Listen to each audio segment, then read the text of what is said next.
तो ये है एक पेपर का रिंग जो कि बना है बिना किसी टेप या फिर ग्लू से, और इसको बनाना ही बहुत ज़्यादा इजी है गाइस। बट इससे ज़्यादा इजी है गाइस लाइक एंड सब्सक्राइब करना। तो फटाफट से चैनल में बने हो तो सब्सक्राइब कर देना एंड वीडियो को लाइक कर देना। इस वीडियो का लाइक हम रखते हैं 10 लाइक्स का, और लाइक एंड सब्सक्राइब करना एकदम फ्री होता है, पैसा नहीं लगता गाइस। साइज़ में थोड़ा सा बड़ा हो गया है बट ठीक है, अभी वो छोड़ो। ओके, तो इसको स्टार्ट करने से पहले जो मैंने बताया वो सब चीज़ें कर देना। इसको बनाना बहुत ज़्यादा ईजी है, वीडियो को लास्ट तक देखते रहना।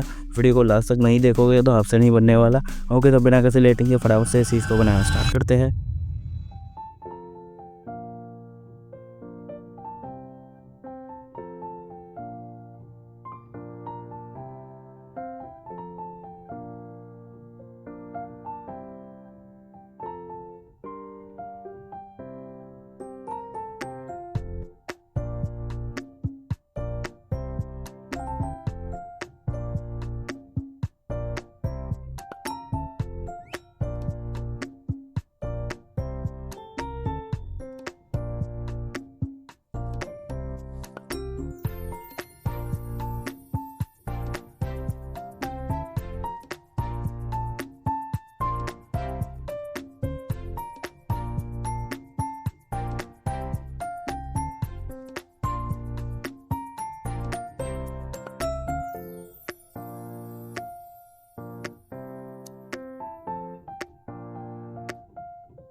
ओके, तो फाइनली हमारा दोनों पेपर रिंग्स बन के रेडी हो चुका है। ओके, आप लोग बताना गाइस कमेंट्स में आपका कैसा बना। अगर आपका नहीं बन रहा है वीडियो को फिर से स्टार्टिंग से देखना और फिर से स्टार्टिंग से बताना, और चैनल को सब्सक्राइब और वीडियो को लाइक कर देना। जैसा आपको वीडियो को स्टार्टिंग में बताया था, दोनों काम करना फ्री होता है। इस वीडियो का लाइक एम है गाइस 10 लाइक्स का मैंने रख दिया था, पहले आपको बता दिया था। और अगर आप लोग ये पेपर का बेब्लेड बनाना चाहते हो तो इस वीडियो को जरूर देखना। And bye bye. खत्म। Bye bye, tata, goodbye, गया।